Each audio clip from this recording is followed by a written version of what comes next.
Agile, Scrum, tout ça, c'est bien beau, mais comment on fait en pratique? Vous mettez Scrum en place, mais qu'est-ce que ça change pour la gestion de projet? Eh bien, dans cette vidéo, on vous explique qu'est-ce que ça change de travailler en Scrum plutôt qu'en méthode traditionnelle. Et le but, c'est qu'en fin de vidéo, eh bien, vous soyez à l'aise aussi, vous ayez retrouvé vos habitudes projetées sur Scrum. Eh bien bonjour, je suis Jean-Pierre Lambert et avec Constantin Gay, nous animons Scrum Life, la première chaîne YouTube française qui parle d'agilité, sans détour, sans tabou, mais avec humour. Et si c'est le genre de sujet qui vous intéresse, abonnez-vous et pensez à activer les notifications pour ne rater aucune vidéo. Alors pour répondre à cette question de comment fait-on de la gestion de projet en Agile, en Scrum, eh ben, on va regarder un peu et justement à chaque fois faire la différence entre de la gestion de projet traditionnelle et de la gestion de projet en Agile avec Scrum. Et tout d'abord, on va peut-être commencer par nuancer qu'est-ce que c'est la gestion de projet. Il y a deux pans différents. On a le suivi de projet et le pilotage de projet. Alors le suivi de projet en méthode traditionnelle, effectivement, c'est une des affectations du chef de projet qui va généralement aller solliciter les différentes personnes, faire le suivi, remplir une feuille Excel ou que sais-je, pour savoir où on en est. En Scrum, c'est la responsabilité de l'équipe, tout simplement. On a un focus très fort sur la transparence, et donc en cascade, c'est une des exigences qu'on a. Les personnes doivent tenir à jour elles-mêmes un statut de où est-ce qu'on en est. Donc en l'occurrence, on peut peut-être séparer deux éléments. On va avoir ce qu'on appelle le backlog de sprint, puisque je rappelle qu'en Scrum, on fonctionne par sprint, par itération. Je vous invite à regarder les précédentes vidéos sur le sujet si vous ne connaissez pas déjà Scrum. Et donc pendant cette itération, pendant le sprint, c'est à l'équipe de développement, les personnes qui sont donc en charge de travailler pendant le sprint pour créer l'incrément produit, ils vont tenir à jour. Si on utilise un outil, par exemple Jira, elles doivent tenir à jour, ce qui est terminé est noté terminé. Si on utilise des post-it, pareil, elle a la responsabilité de tenir à jour son board. Et les post-it doivent être dans la bonne colonne, on a un statut clair à chaque instant. Et plus largement que le sprint, là on va avoir le backlog produit qui lui est géré par le product owner, ou du moins c'est la responsabilité du product owner de s'assurer que ce backlog produit est bien à jour. Donc là pareil, ce qui est terminé doit être noté terminé. Si on a plusieurs étapes pour préparer les sujets à venir, on doit savoir justement dans quelle étape on est, etc. Et en plus, on a le Scrum Master qui est là pour aider ces différents acteurs, pas pour aider dans le sens assister, faire à leur place, cliquer dans l'outil, mais vraiment pour aider, mettre en place les bons outils pour que ce soit fluide, pour que ce soit à jour, etc. Aussi bien le product owner que l'équipe de développement. Donc on a dit qui devait fournir un statut à jour. Maintenant, qu'est-ce qu'il y a dans ce statut? Dit autrement, qu'est-ce qu'on mesure? Alors en approche traditionnelle, souvent, ça va être le reste à faire. En heures, par exemple, on a estimé le nombre de jours, le nombre d'heures, donc c'est combien de jours, d'heures il reste. Ou ça peut être aussi parce qu'on travaille avec un cahier des charges, avec une spécification. Donc on va avoir un ensemble d'exigences, de requirements en anglais. Et on pourrait aussi tracer, c'est assez courant, combien de requirements il reste à faire, combien ont été faits, etc. En Agile, notamment en Scrum, c'est pas ces choses-là qui nous intéressent. On va avoir un focus qui est assez différent. La mesure d'avancement, ça va être un logiciel fonctionnel. Qu'est-ce qu'on a créé concrètement qui existe? Et ça, on va le retrouver notamment dans le manifeste pour le développement agile de logiciels. Un logiciel opérationnel est la principale mesure d'avancement. Donc vraiment, ce qui nous intéresse, c'est pas de noter combien d'heures il reste. C'est vraiment qu'est-ce qu'on a fini, vraiment fini, utilisable, qu'on peut donner entre les mains de l'utilisateur. Et en tirant le trait, une alternative, la mesure d'avancement, ce serait la valeur qu'on a créée pour le client ou pour l'utilisateur. C'est intéressant de parler de valeur plutôt que de logiciel fonctionnel, parce que parfois, on peut avoir fait du travail qui n'aboutit pas à un logiciel fonctionnel, mais qui a déjà de la valeur. Par exemple, une étude de marché, savoir mieux cibler un client, ça a énormément de valeur, même si ça ne va pas forcément prendre la forme d'un logiciel opérationnel. Voilà, dans tous les cas, on a du concret, on a de la valeur, et souvent sous la forme d'un logiciel opérationnel qu'on peut donner. Parce que regardons un peu les impacts que ça a. Dans l'approche traditionnelle, effectivement, régulièrement, on va avoir un statut qui va être mis à jour. Et finalement, le livrable au client, sauf quand on arrivera à la fin d'un lot, voire du projet, bah, ça va être ce statut justement. Bon, donc on en est où du projet? Ouais, vous m'avez fourni la feuille Excel, quoi, mais bah ok, donc les choses ils avancent, mais qu'est-ce qu'on a vraiment, quoi? Parce que là, en fait, moi, je voudrais bien que ça avance plus vite, qu'on ait des choses en plus. En plus, j'ai eu des idées il n'y a pas longtemps. Voilà, quand on parle de plan, de statut, on est toujours dans le flou, dans le vague, et c'est jamais satisfaisant, en fait. Et le client, bah, il va forcément toujours en demander plus, quoi. Alors que si on lui donne du concret, quelque chose avec lequel il peut jouer, là, la dynamique, elle va pas du tout être la même. Waouh, pas mal la nouvelle version. Ah, ça, c'est pas ce que j'ai demandé. Il faudrait faire un peu autrement, mais franchement, là, je vois que ça va bouger et tout, c'est cool. Voilà, si on lui donne du concret, ben, on a quelque chose de concret sur lequel échanger. On n'est pas juste à se poser la question d'où en est le plan, qu'est-ce qu'on va faire, etc. Et ce qu'il faut aussi se dire, c'est que, logiquement, à chaque sprint, on doit donc avoir de la valeur qui est créée. Un logiciel fonctionnel, quelque chose qui sort vraiment à chaque sprint, y compris le tout premier. Hein. Normalement, dès le tout premier sprint, on doit avoir quelque chose en prod, même si c'est minimaliste et que ça fait presque rien. Ou alors, à défaut, encore une fois, qui apporte de la valeur au client. Mais on doit créer de la valeur dès le premier sprint. Rien que cette subtilité de dire ce qui compte vraiment, hein, au travers de ce qu'on mesure, elle nous emmène très loin. Je récapitule, hein, en approche traditionnelle, on dit ce qu'on va faire et on le fait. En approche agile, le but c'est que, à chaque sprint, on livre de la valeur. Et ça nous amène vraiment très très loin, parce que ça va être la base qui va nous permettre de construire littéralement un contrat de fonctionnement différent entre justement cette équipe qui travaille, qui construit un produit, et le client, la personne pour qui on fait ce produit, ce projet. Le contrat n'est plus « on va faire ce qu'on a dit ». Le contrat est « quoi qu'il arrive, on vous promet, à chaque sprint, vous aurez quelque chose. À chaque sprint, on va créer de la valeur ». On imagine bien que ça, pour que ça fonctionne, il faut déjà un bon niveau de confiance entre ces deux personnes-là. Et justement, dans Scrum, la transparence, elle est vraiment au cœur de Scrum et elle se retrouve dans tous les éléments de Scrum. Et bien justement, pour construire cette confiance. La confiance et la transparence, c'est les prérequis pour réussir à mettre en place ce mode de fonctionnement. Où voilà, le contrat, c'est à chaque sprint, on vous livre de la valeur. Parlons maintenant du pilotage de projet. Alors, rappelons-nous déjà à quoi ressemble le plan qui va nous servir à piloter. Donc, dans une approche traditionnelle, le plan, il est construit en amont. Et donc, l'activité de pilotage de projet, elle se résume à gérer les écarts entre la réalité et le plan. Alors, comment est-ce qu'on en arrive à ce type de pilotage de projet? Sans le dire, il y a une hypothèse sous-jacente. On se dit, on a fait un plan pour atteindre un objectif donné, et si on suit ce plan, alors on va réussir à atteindre l'objectif qu'on pense atteindre. Soyons clairs, en fait, cette hypothèse, elle est fausse. Parfois, elle est vraie, mais on a rarement la certitude qu'effectivement, exécuter le plan va nous amener à l'objectif qu'on s'est donné.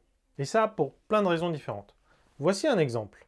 C'est tout bon là, on a fait le plan, on fait exactement ce qu'on a dit, ça roule, une super application sur le PC là et tout, ça va être au top. Alors c'est quoi cette appli qu'on veut que j'essaye? Ah ouais? Mais ça c'est nul ça, attends. Moi j'utilise plus mon PC pour ça, moi je fais ça sur téléphone maintenant là. Et oui, ben ça, les besoins qui évoluent au cours du temps, ça c'est une vraie histoire vécue qu'on voit sur beaucoup de projets. Mais il y a aussi d'autres cas de figure. Il y a le cas où on se fourvoie complètement sur les besoins des utilisateurs et on s'en rend compte qu'au moment où on se confronte à la réalité, au moment où on met effectivement le produit sur le marché. Et là, c'est dommage quand c'est un an de dev. En agilité, le plan, oui, on va définir un plan en amont, mais surtout, on va le mettre à jour. Le fondement de la planification en agilité, c'est de mettre à jour le plan en continu.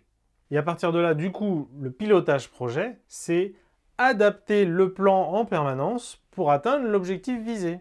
Et je rappelle, l'objectif n'est pas de suivre le plan. On a fait un plan pour atteindre un objectif. C'est cet objectif-là qu'on veut.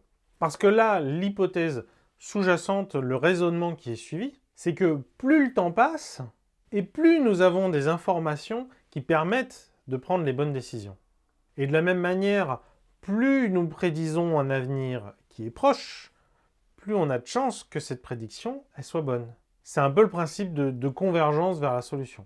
Hein, c'est cette idée qu'on va converger vers une solution, on part d'un monde inconnu, et petit à petit, à force d'expérimentation, à force d'apprendre des choses, l'espace des solutions se rétrécit jusqu'à trouver la bonne solution, effectivement.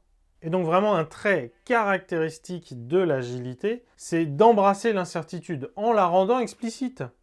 C'est se dire, face à un plan, eh bien voilà, ce plan, c'est le meilleur plan à l'instant donné, à partir des informations que nous avons à notre disposition, encore une fois, à ce moment donné.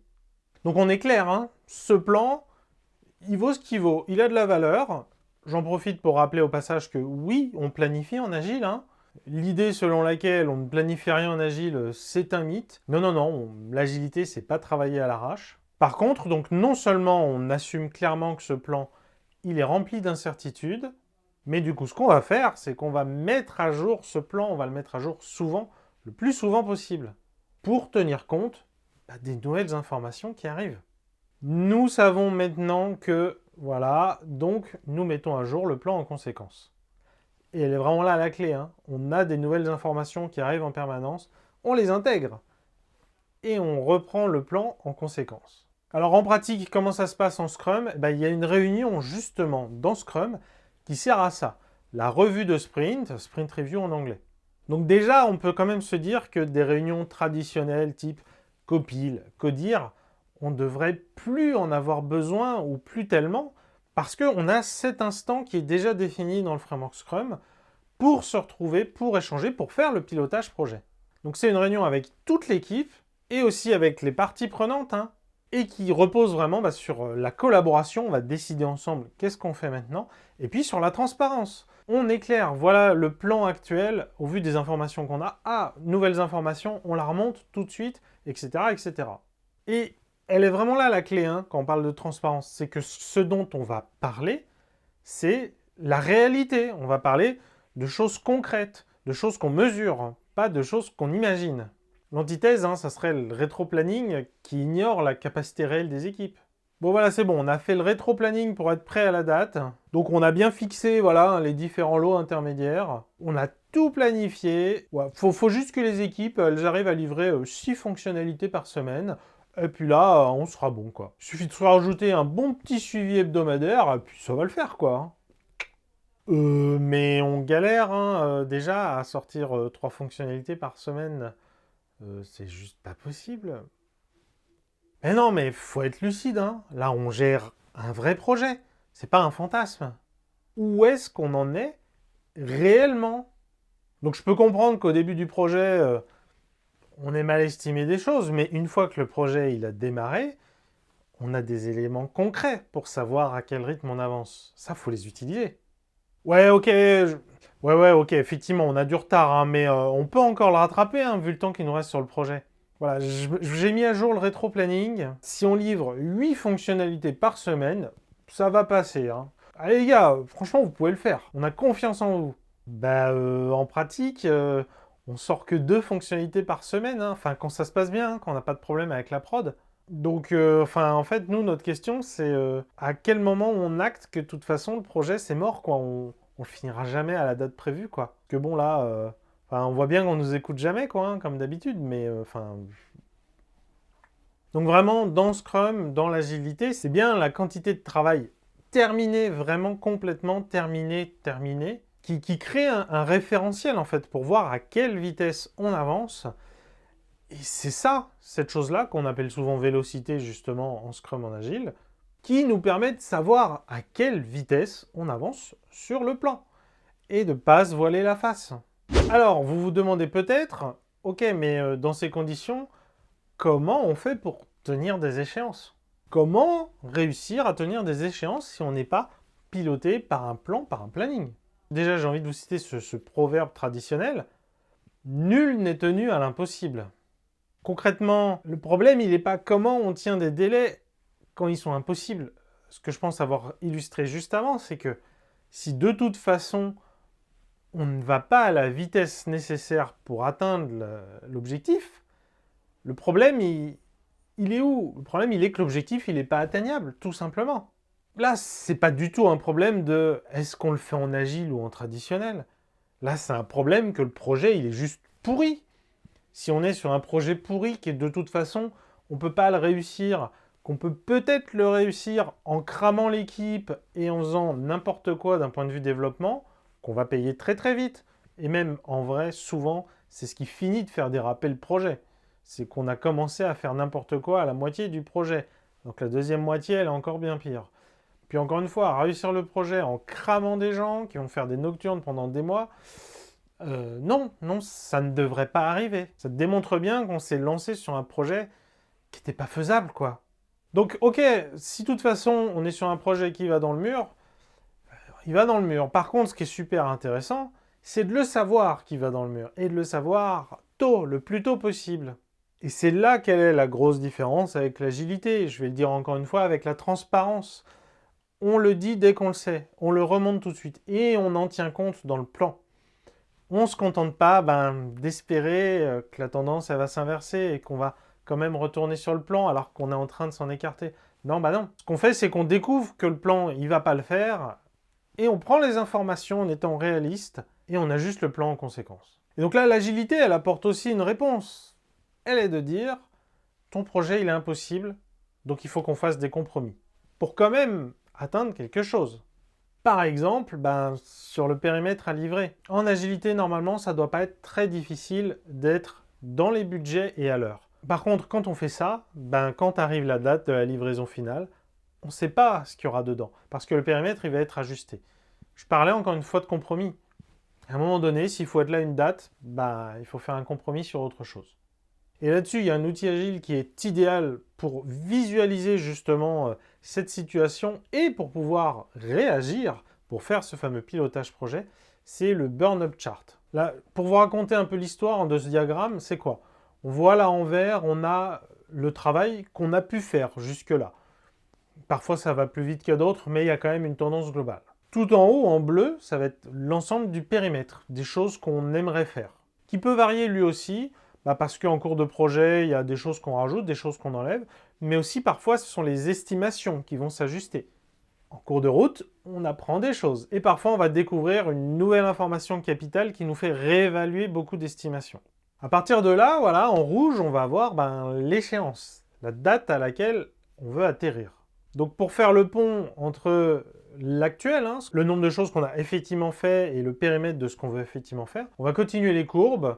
Donc typiquement pour ce qu'on aura terminé, on va dire justement la notion de vélocité, qui va continuer la courbe à partir de la progression moyenne. On peut faire la même chose sur le périmètre. Voilà, en moyenne, le périmètre il a tendance à grossir, donc pareil, on peut tracer une courbe. Et là, qu'est-ce qu'on voit? On voit que la courbe de périmètre et de donne, elle ne se croise pas. Elle ne se croise pas en tout cas à l'échéance.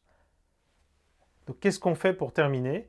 Il faut combler l'écart. Donc concrètement, il va falloir enlever les choses du périmètre. Donc voilà, donc avec cet outil-là, on voit si a priori on va être plutôt à l'heure ou pas.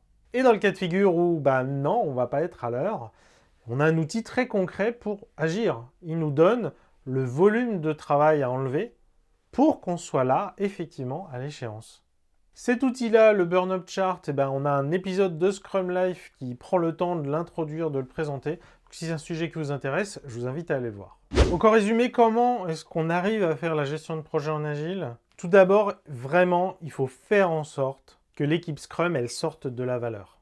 Même si ce n'est qu'un tout petit peu, mais à chaque sprint, elle doit sortir de la valeur. À partir de là, le suivi du plan, qui est par définition impossible, il se passe toujours des choses, des imprévus, ça devient un peu secondaire. Voilà. Vous allez avoir donc du concret, et avec ce concret, vous allez pouvoir construire une nouvelle relation justement avec le client, et qui sera une relation fondée sur la valeur créée, et non pas sur ce plan. Et à partir de là, le plan, ça devient juste un outil de pilotage, qu'on va constamment mettre à jour, pour effectivement atteindre l'objectif visé de création de valeur. Donc vraiment, c'est peut-être les mots les plus importants de cet épisode. N'oubliez pas, ça sert à rien de se voiler la face. L'équipe, elle ne pourra pas aller magiquement plus vite. La vitesse à laquelle progresse l'équipe, ça c'est une vraie information et c'est là-dessus qu'on doit faire des projections. Laissez-nous un pouce vers le haut et partagez la vidéo si vous l'avez appréciée. Laissez-nous un commentaire pour nous expliquer aussi pourquoi vous l'appréciez. Et puis si vous ne l'avez pas apprécié, on serait aussi très heureux que vous nous mettiez là encore un commentaire pour qu'on puisse s'améliorer. Pour approfondir le sujet, je vous invite à aller voir cette vidéo qui creuse plus en détail cette question de comment tenir les échéances. Et on aborde donc aussi les questions de budget et d'appel d'offres où, a priori, on est à peu près obligé de faire un mode de fonctionnement traditionnel. Eh bien si, on peut aussi le faire en agile et c'est ce qu'on vous présente dans cette vidéo. Vous êtes mes plus grands fans!